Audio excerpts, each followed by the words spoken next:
Digital life AI के इस session में आप सभी दोस्तों और छात्र छात्राओं का स्वागत है। आज हम यूपीएसएससी कनिष्ठ सहायक सामान्य चयन भर्ती परीक्षा 2019 प्रथम पाली का जो पेपर 4/1/2020 को हुआ था उसका ये सॉल्व पेपर है। तो आप देख रहे होंगे कि हिंदी ज्ञान लेखन योग्यता में हम यहाँ से स्टार्ट करेंगे प्रश्न नंबर 1 से।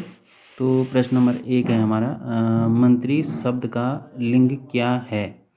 इसमें हमारा फर्स्ट प्रश्न है कि मंत्री शब्द का लिंग क्या है। तो इसमें मंत्री शब्द का लिंग उभयलिंग होगा, डी इसका आंसर होगा, उभयलिंग। अब क्यों होगा? हिंदी के कुछ ऐसे शब्द जो पुल्लिंग एवं स्त्रीलिंग दोनों रूपों में प्रचलित हैं उभयलिंग कहलाते हैं।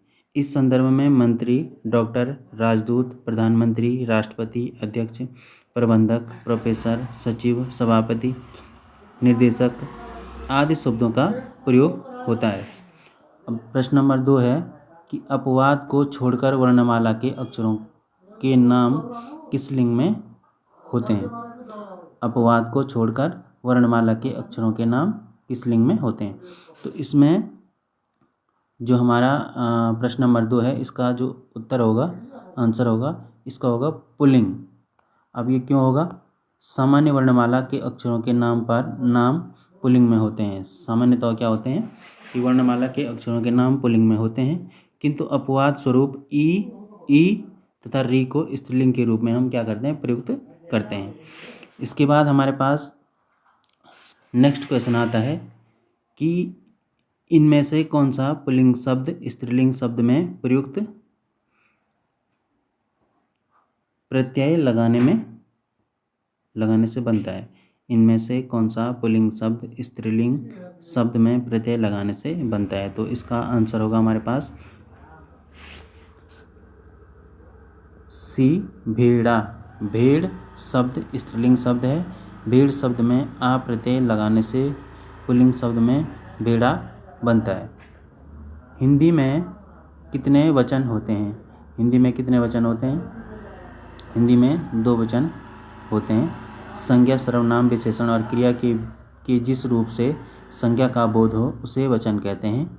हिंदी भाषा में वचन के 2 प्रकार होते हैं, एक वचन और बहुवचन। अब आपको स्क्रीन में दिखाई दे रहा होगा 5वां क्वेश्चन, मैं चलती थी, मैं का बहुवचन क्या होगा। तो इस प्रश्न में प्रश्नगत वाक्य में प्रयुक्त मैं शब्द एक वचन उत्तम पुरुष है, जिसका बहुवचन हम उत्तम पुरुष होगा। तुम एक वचन मध्यम पुरुष और वे बहुवचन अन्य पुरुष सर्वनाम है। तो इसमें जो ए वाला ऑप्शन है हम, इसका आंसर होगा। इकारांत संज्ञा शब्द को बहुवचन बनाते समय क्या किया जाता है। इकारांत संज्ञा शब्द को बहुवचन बनाते समय क्या किया जाता है। तो इसका जो आंसर होगा ये है सी, ई को ह्रस्व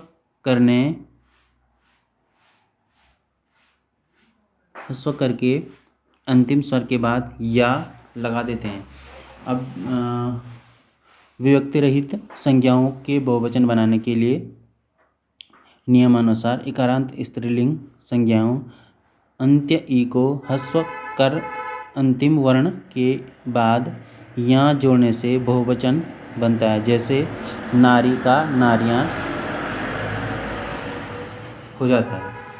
प्रश्न नंबर 7 में है, हिंदी में इस्तेमाल होने वाले उर्दू शब्दों का बहुवचन बनाने के लिए प्रायः किस भाषा के प्रत्यय लगाए जाते हैं। तो इसका आंसर होगा ए, हिंदी। आंसर क्या है, प्रश्न क्या है पहले, हिंदी में इस्तेमाल होने वाले उर्दू शब्दों का बहुवचन बनाने के लिए प्रायः किस भाषा के प्रत्यय लगाए जाते हैं। तो इसमें हिंदी भाषा के प्रत्यय लगाए जाते हैं। हिंदी में इस्तेमाल होने वाले उर्दू शब्दों का बहुवचन बनाने में प्रायः हिंदी भाषा के प्रत्यय लगाए जाते हैं, जैसे शाहजहाँ, शाहजादा का शाहजादे, बेगम का बेगमे आदि। दूसरी भाषाओं के शब्दों का बहुवचन बनाने के लिए हिंदी व्याकरण के नियमों का प्रयोग होता है। अब आगे चलेंगे 8वां प्रश्न में। आठवां प्रश्न हमारा है, कुलीन में केली के, कच्छारन में, कुंजन में, क्यारिन में, कलित, कलिन, किलंकत है। इस वाक्य काव्य पंक्ति में कौन सा अलंकार है? क्या लिखा हुआ है? कुलीन में, केली में, कछारन में, कुंजन में, क्यारिन में, कलित, कलिन, किलकंत है। इस काव्य पंक्ति में कौन सा अलंकार है? तो इसमें है अनुप्रास अलंकार। प्रश्नगत काव्य पंक्ति में अनुप्रास अलंकार है क्योंकि इस पंक्ति में क वर्ण की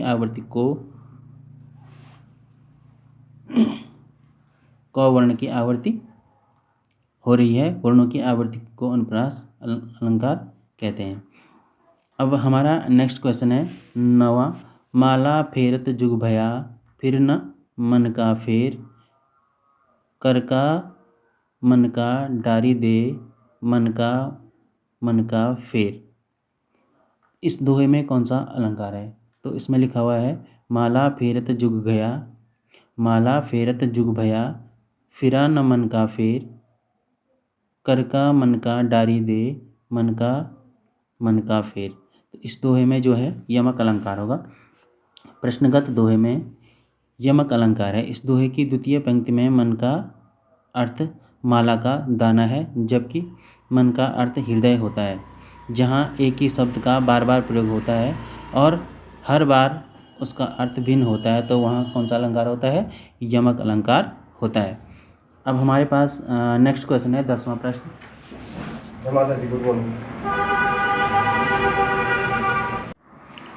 अब हमारे पास जो 10वां प्रश्न है, काव्य की शोभा बढ़ाने वाले धर्मों को अलंकार कहते हैं। इस उक्ति में प्रयुक्त धर्म शब्द का क्या अर्थ है? तो इसका जो आंसर होगा वो है बी, इसका होगा गुण। काव्य की शोभा बढ़ाने वाले, काव्य की शोभा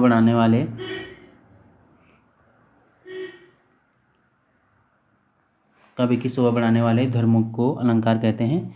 इस उक्ति में प्रयुक्त धर्म का शब्द का अर्थ गुण है। मतलब क्या है कि काव्य की शोभा बढ़ाने वाले धर्मों को अलंकार कहते हैं।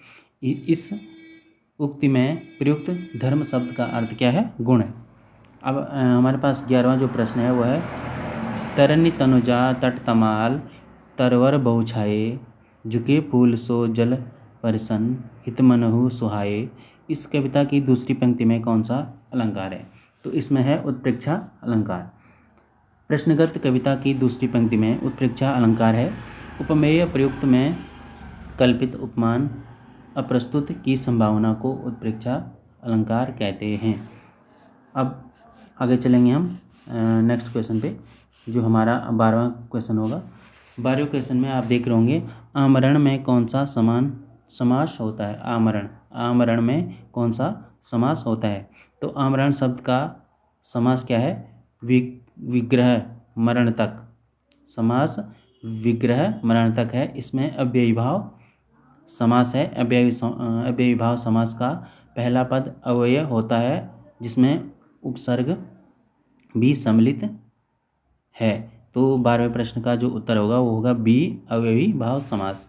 तो इसके बाद 13वां प्रश्न आएगा, द्वंद्व समास में कौन सा पद प्रदान होता है?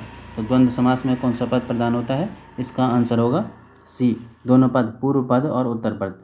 द्वंद्व समास में दोनों पद प्रदान होते हैं। यह समास और या अथवा आदि संयोजक शब्दों से बने हुए होते हैं। इसमें क्या होता है कि आदि संयोजक शब्दों के लोप कर देने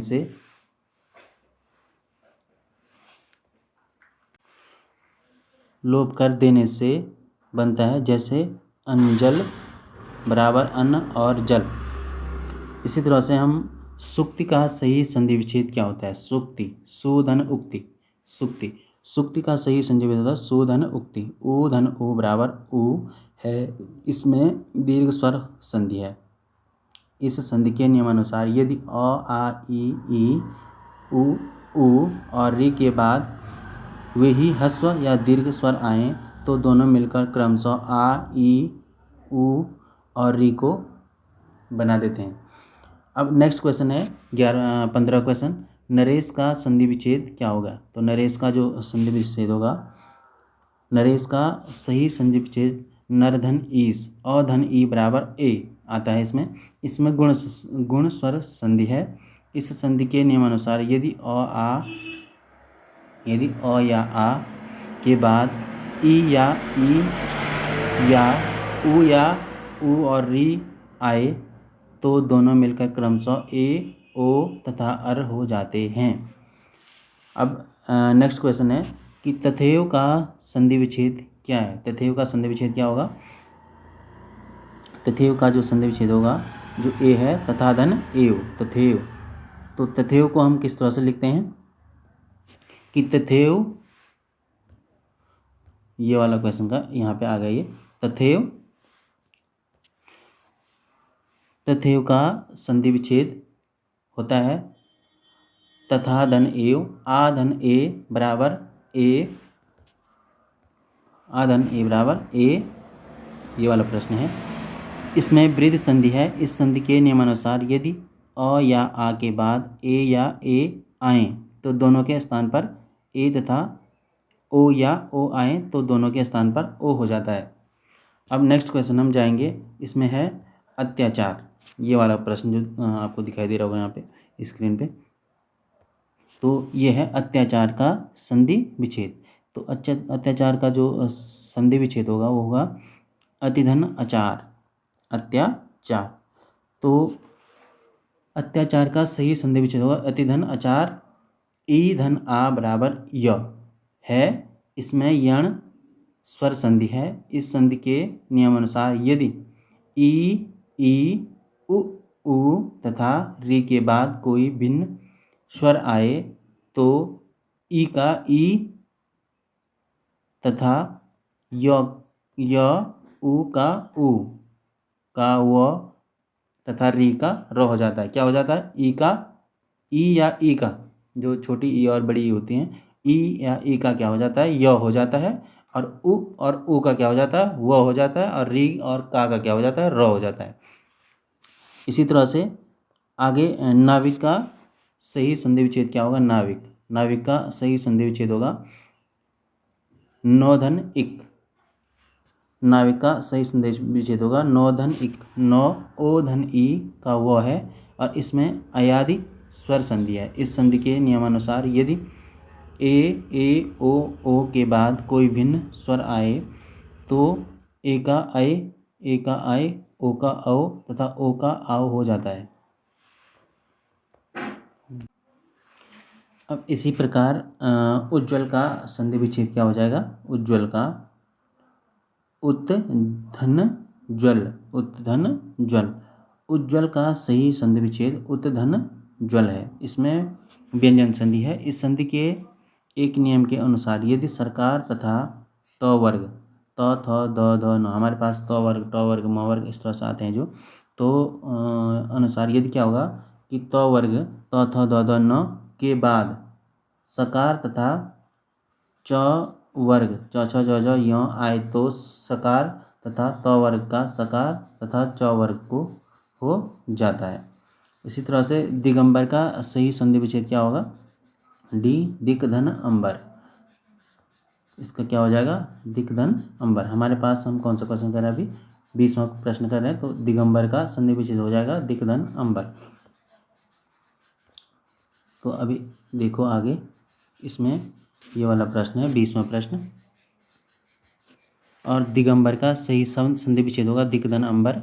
इसमें व्यंजन संधि है। इस संधि के एक नियम के अनुसार यदि क च ट त प के बाद किसी वर्ग का तृतीय ग ज ड ध व या चतुर्थ वर्ग घ झ ढ ध भ आए या य र ल व या कोई स्वर आए तो क च ट त प के स्थान पर अपने ही वर्ग का तीसरा वर्ण क्रमशः ग, ज, ढ, द, भ हो जाता है। अब उल्लंघन का सही संधि विच्छेद कीजिए। उल्लंघन शब्द का सही संधि विच्छेद कीजिए। तो उल्लंघन शब्द का होगा उत्दन लंघन। उल्लंघन का सही संधि विच्छेद होगा उत्दन लंघन है। इसमें व्यंजन संधि है। इस संधि के नियम के अनुसार यदि त द के बाद ल रहे तो त द ल में बदल जाते हैं। नंबर 22 का जो हमारा प्रश्न होगा, निम्नलिखित में से शुद्ध वाक्य का चयन कीजिए। इसमें लिखा हुआ निम्नलिखित में से शुद्ध वाक्य का चयन कीजिए। अब इसमें 4 ऑप्शन दिए हुए हैं, तो इसका जो सही आंसर होगा वो है ए, बाल पक जाने से कोई अनुभव नहीं हो जाता। बाल पक जाने से कोई अनुभव नहीं हो जाता। विकल्प ए में प्रस्तुत वाक्य बाल पक जाने से कोई अनुभव नहीं हो जाता शुद्ध है। बी, विकल्प बी तथा सी में वचन क्या हैं, त्रुटियां हैं, और डी में वचन से संबंधित त्रुटियां। नंबर 23 यानी 23वां प्रश्न में शुद्ध वाक्य होगा, इसमें कौन सा होगा कि कृपया करके खुले पैसे दें। कृपया खुले पैसे देने की कृपा करें। कृपया खुले पैसे दें। कृपया करके खुले पैसे देने के। इसमें हमारा जो सही उत्तर होगा वो सी होगा, कृपया खुले पैसे दें। वाक्य कृपया खुले पैसे दें शुद्ध वाक्य है। आगे 24वां क्वेश्चन है कि निम्नलिखित में से शुद्ध वाक्य का चयन कीजिए। तो इसमें हमारा जो आंसर होगा वो होगा बी। कौन सा वाला? बी। तो चिड़िया दनादन पाँचों दाने चुग गई। हमारा ये 24वां वाला क्वेश्चन ये वाला है, यहाँ पे दिख रहा होगा आपको। तो विकल्प बी प्रस्तुत चिड़िया दनादन पाँचों दाने चुन गई शुद्ध वाक्य है। अब नेक्स्ट वाक्य है, निम्नलिखित में से शुद्ध वाक्य का चयन कीजिए।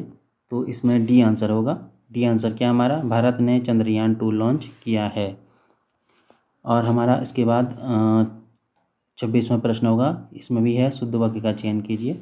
इसमें नंबर ए होगा, पहला प्रश्न का ए होगा कि बतखों का झुंड पानी में तैर रहा था।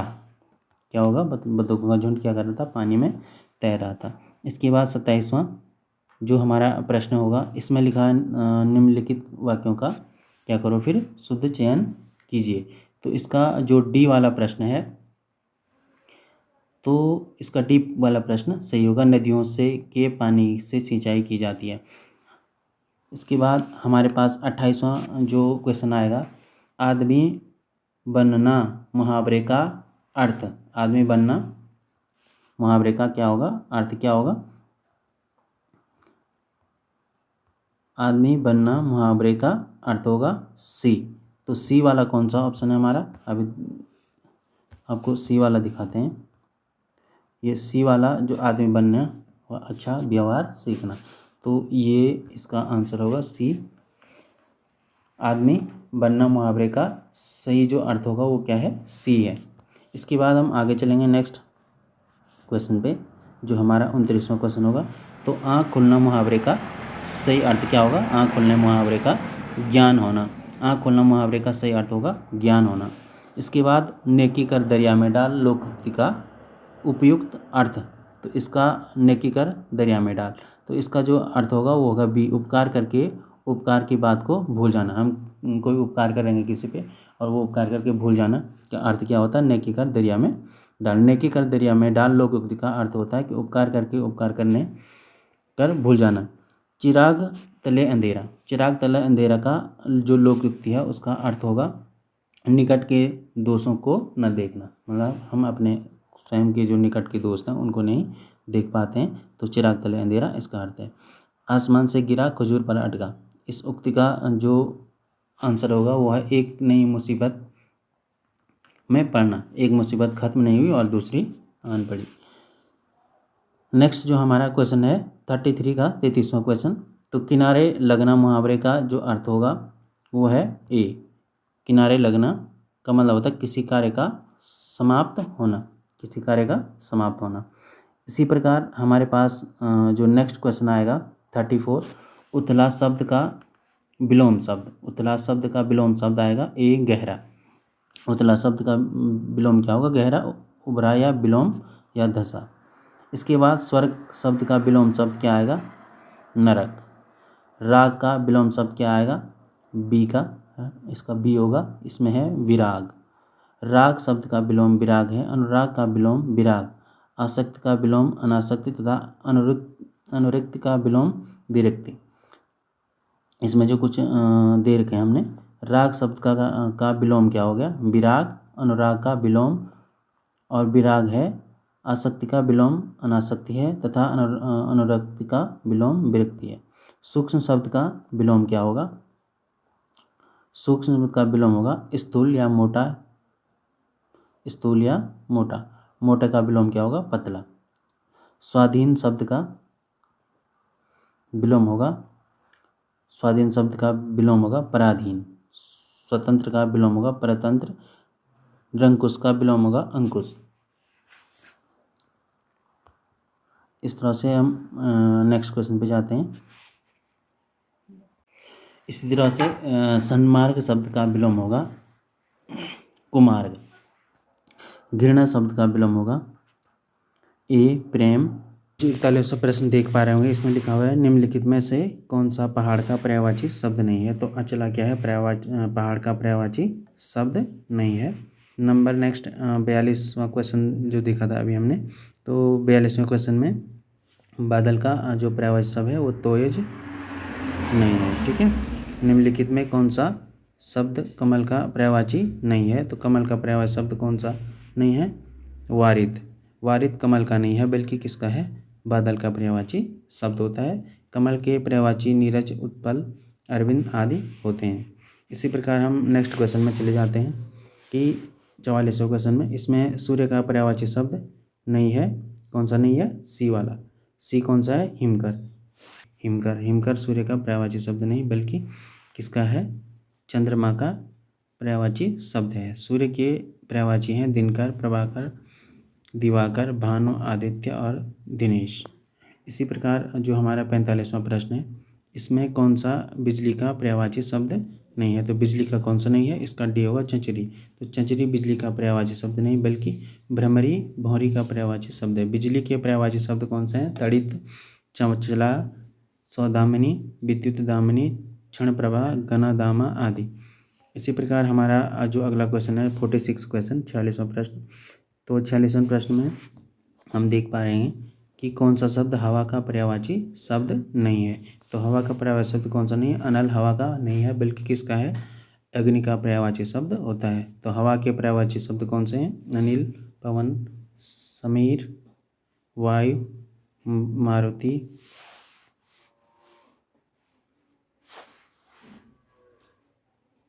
पवभान आदि क्या होते हैं? अनिल के पर्यायवाची शब्द होते हैं, यानी हवा के जो है पर्यायवाची शब्द होते हैं। नंबर 47वां प्रश्न है कि आँख का पर्यायवाची शब्द कौन सा होता है? आँख का पर्यायवाची शब्द, तो आँख का कौन सा होता है?